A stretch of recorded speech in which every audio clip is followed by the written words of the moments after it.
আমার ছোট বোন রান্না করছে আজকে। আমি বলতে হঠাৎ মোটা সাদা মুরগি রান্না করি।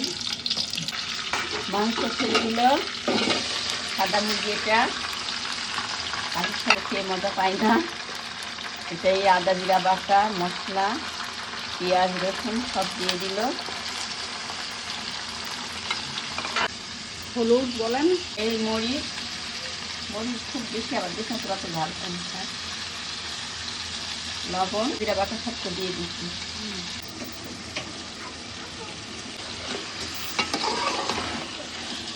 আবার তো সুন্দর আসছে।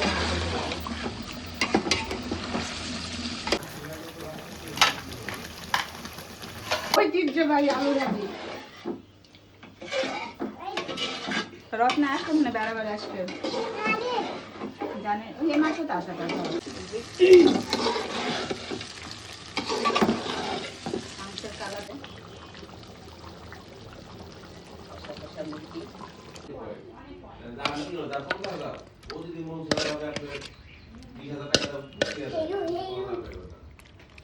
খরচ করবো তখন আবার ঠিকই পারবো।